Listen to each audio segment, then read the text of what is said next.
talk to you today about the idea of self-evident truth. Thomas Jefferson famously wrote in the Declaration of Independence, "We hold these truths to be self-evident."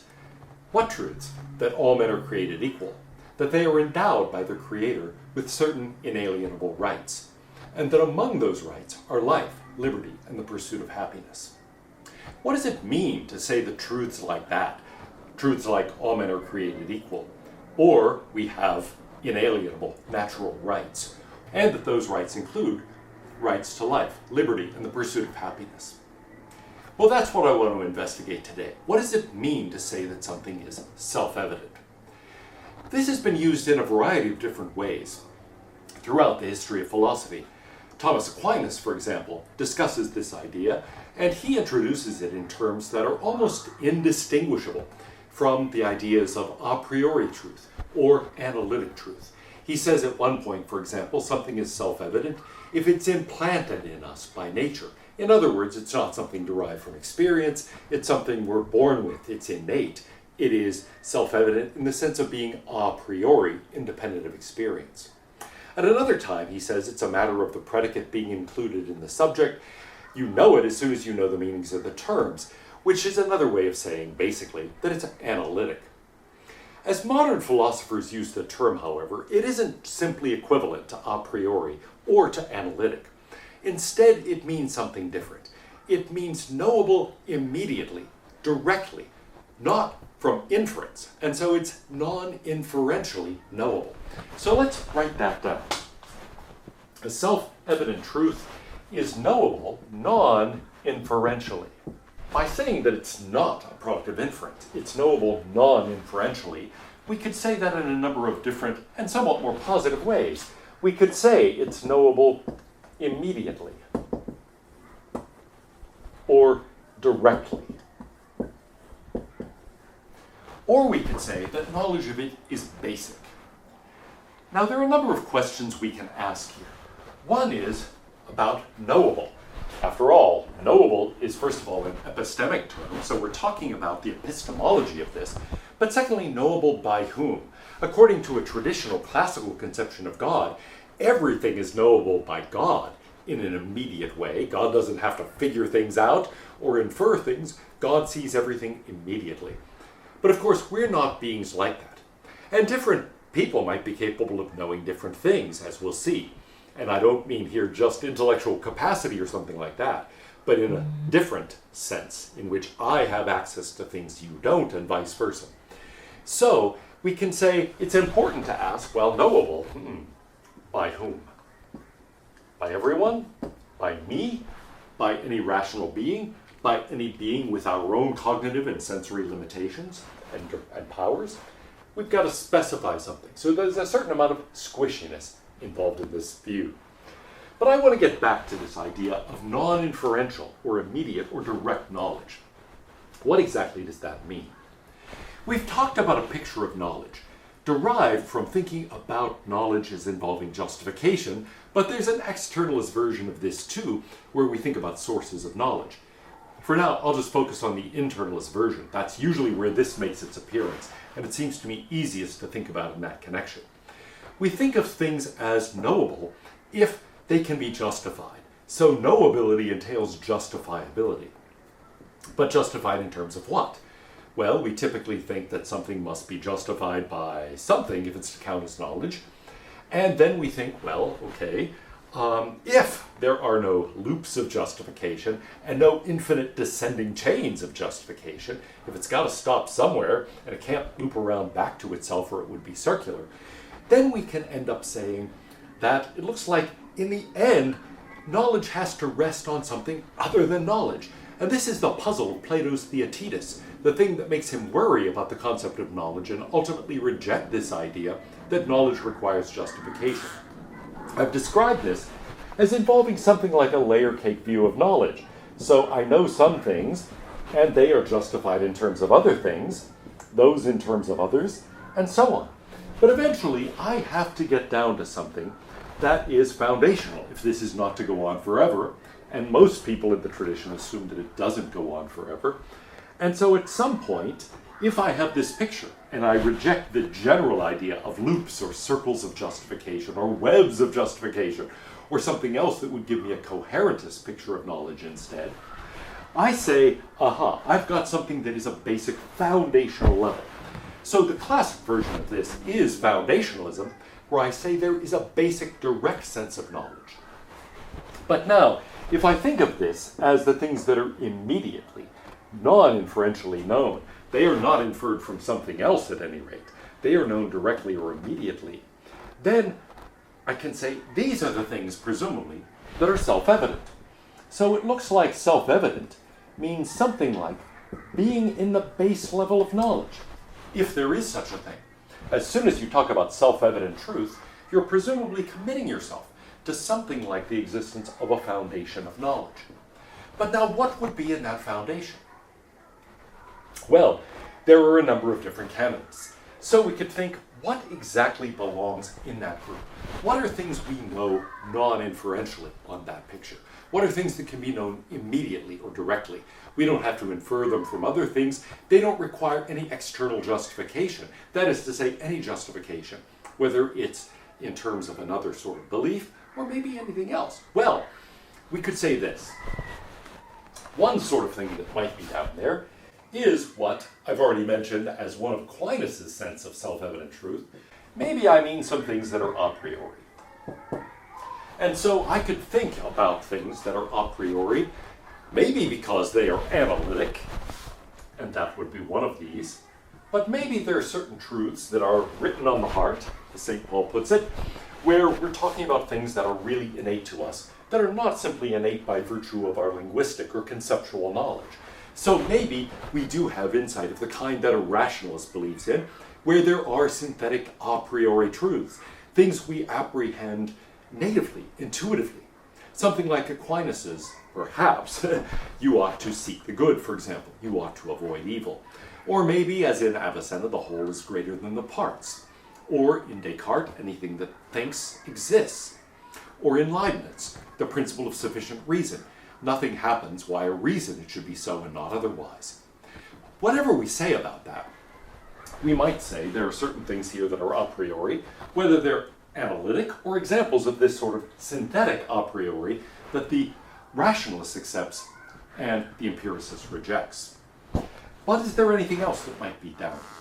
Well, there may be certain things that are not quite a priori or analytic in this way, but are nevertheless self-justifying.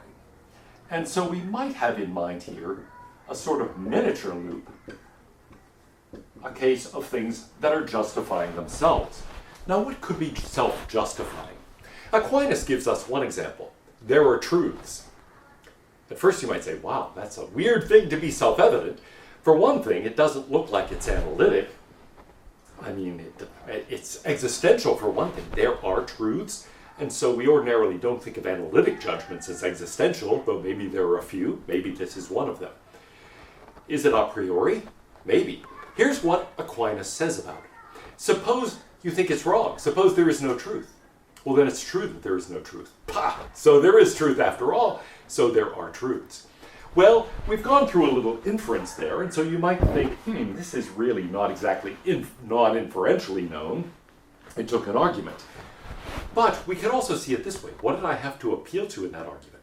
Nothing but a basic principle about truth, that if P, then it's true that P. If there is no truth, then it's true that there is no truth. And then, well, a basic form of argument that involves a reductio ad absurdum, an indirect proof. So I assume the opposite of what I want to show. There's no such thing as truth. I conclude there is truth after all. And so I never have to go out to anything else. I'm just operating with that proposition, or that question, if you want to think of it that way. Is there such a thing as truth? And I never have to appeal to anything outside of that. So it is, in a sense, self-justifying. I just have to appeal to considerations involving that very proposition in order to justify its truth. Descartes points to a very different sort of example when he talks about the I think, or the I am. Can I doubt whether I think? But doubting is thinking. By virtue of doubting it, I am already thinking. Can I say, well, I'm not sure. I think. Ooh, but that's thinking. So it is self-justifying. The same thing is true of the I am. I doubt whether I am? Well, then who's doubting? And so the idea in Descartes is really that this is something that's self-justifying. I appeal to it, I think, wait, could it be false? And I'm immediately led to the conclusion that it could not be. Now notice in those cases, I have to think, well, I am here to assert it. Whenever I wonder whether I think, wondering is thinking, so I do think. Whenever I'm doing anything like this, thinking or feeling or whatever, there must be me in order to be doing it, even to doubt whether I'm doing it. So those things are self-justifying. Are they a priori? We might worry about that. After all, I have to actually engage in some thinking. It's not just true by virtue of the nature of concepts or the nature of language that I think. There has to be a me to think. And so these are self-justifying in a slightly different sense. What else might be down here in the foundation? Well, here we can appeal to the ideas of the direct realist. Because the direct realist says what happens at that bottom level is not really a question of justification in terms of appeal to another belief, but it is something like justification when I appeal to another kind of mental state, namely a perception. And so if I tell you the sky is blue, and you say, well, what's your argument for that? How do I argue for it? I just point up and say, well, look. If I say there are chairs in this room, and you say, prove it, I just point to a chair.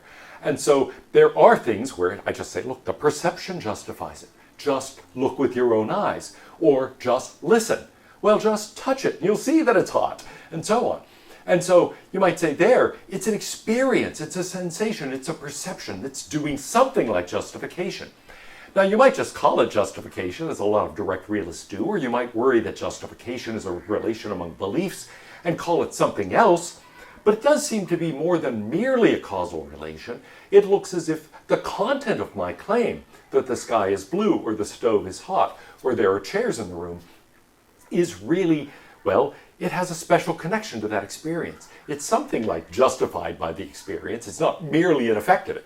After all, my hallucination that there are chairs in the room might be the effect of a drug, but we wouldn't say the drug justifies the claim that there are chairs in the room. So there's something special and something epistemically normative about the relationship, whether we call it justification or not. Now, that suggests that there's something connected to perception that might also be viewed as self-evident, as down here on this base level. What could it be? Something like the stove is hot, or the sky is blue, or there are chairs in the room? Maybe. But we might be cautious.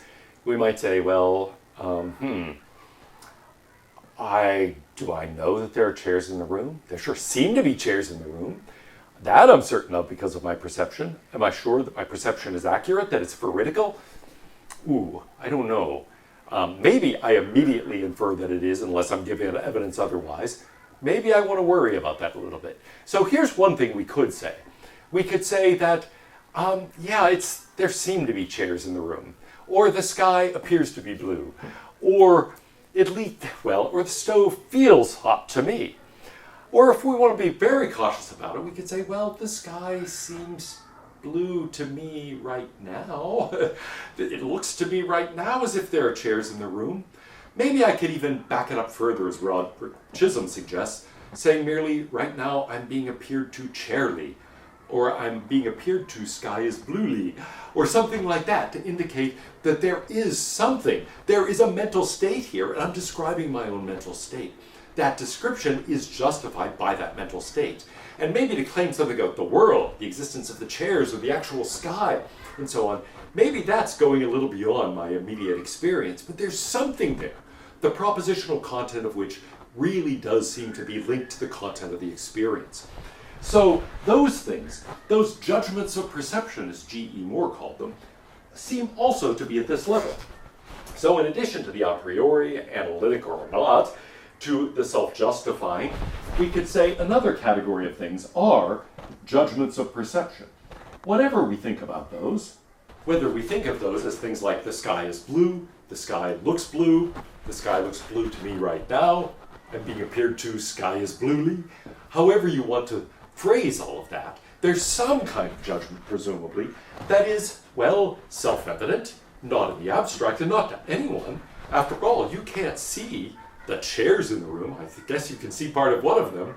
And so you have to trust me that there's more than one of these. but hey, I can at least be appeared to multiple-chairly here. And so there are things that I have access to that you don't. I can see that there's a portrait on the wall behind the camera. You can't see that. So I'm being appeared to portraitly, you're not. That means some of these judgments of perception are, well, knowable by me non-inferentially, not knowable by you non-inferentially. And vice versa. There are things you're perceiving right now that I'm not perceiving. So there are certain judgments of perception that are knowable immediately or directly by you that are not knowable directly and immediately by me. One way of expressing that is to say that these are, in a sense, private. These are things that depend on the individual, and we have to say, well, knowable by the person who is actually doing the perceiving. Maybe a bunch of us are looking at the same thing. We're all looking up at the sky, let's say, and then we can say, yeah, we are being appeared to. So it's not private in the sense that only I could have a similar experience. But it is tied to my experience in a way that these judgments like this are not. Well, I suppose the I think I am is a bit like that. There is truth, presumably is not tied to an individual like that. So if we ask knowable by whom, these seem to be private. But at least many of these, and all of these, appear to be things that are more shared. They are, if not exactly universal, at least widespread. Maybe not everyone, for example, knows the meaning of the term. Maybe not everyone has that inscribed on their heart, is born with that knowledge. Maybe some people are deficient in some way and lack it, just as some people might be born with a genetic structure that omits certain things or makes them vulnerable to certain kinds of physical diseases. Maybe there are certain kind of epistemic incapacities that someone could have. But at least normally, we have people sharing the same things that are innate to them. Normally, anybody who knows the language can understand the analytic truth, at least up to a certain level of complexity. And there too, this knowable by whom becomes crucial, because there might be truths of logic that are complex enough that even though the meanings of the terms do determine their truth value, they're complicated enough that no human being could actually decipher what they mean well enough or in time enough to figure out that they're true. And so it's important that we think carefully about this, knowable by a rational being like us in principle, that is to say, if our capacities were unlimited, or should we say, well, given the rational capacities we actually have that are finite. In any case, that is, I think, what people mean when they talk about self-evident truth.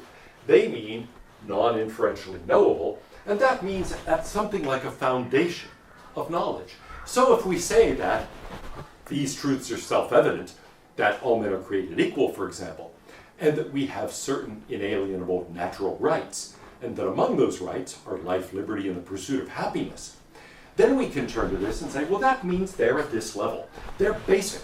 Jefferson's, in effect, telling you these are axioms. These are starting points for me. I'm not going to argue for these. They are fundamental. They are basic. And so there is no further argument to be given. I claim to know these things directly and immediately. And of course, they're not private in the way judgments of perception are.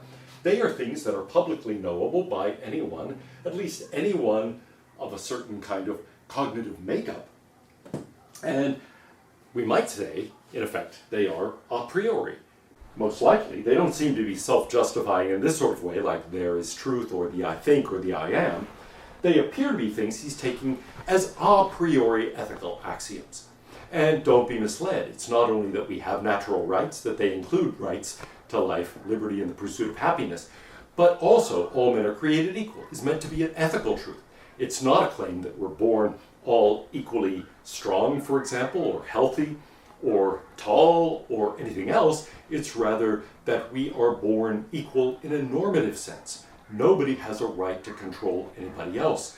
We are all given the same basic rights as human beings. No one has a natural right to rule over us. No one has a natural role of being subservient. So, all of those are taken as self-evident in the sense of being basic ethical and political truths, basic normative truths that go at this level. No further argument is needed. No further argument can be given. It is an axiom, not a theorem of his system. And in general, we find in philosophy, people go back to basic presuppositions in this way. There is a sort of dream of doing philosophy without any presuppositions, whether it's ethics or political philosophy or anything else. But it might be impossible to do that. At some point, we get back to the point where we say, these are our axioms. These are the starting points. These are the basic assumptions. Reject them if you will. They've got a strong appeal, however. I'm hoping you see that they're true. If you don't see that they're true, well, I can't really give you an argument. That's a basic starting point for me. And that's something that I think, you might think, we all have to do in the end.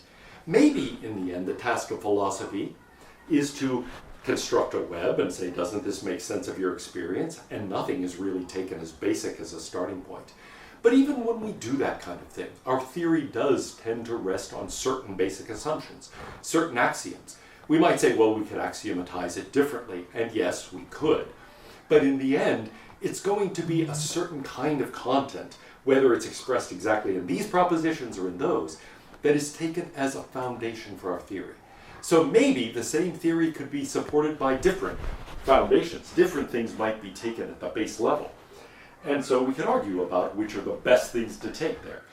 But the concept, really, of self-evident truth is to say something is a self-evident truth if we can know it without any argument, if we can know it directly, if it's a basic axiom of our thinking about this subject. And the general idea in the background is you can't do geometry without the axioms. You can't do philosophy without axioms. At some point, you've got to start somewhere and take certain things as basic, as fundamental, as directly and immediately known.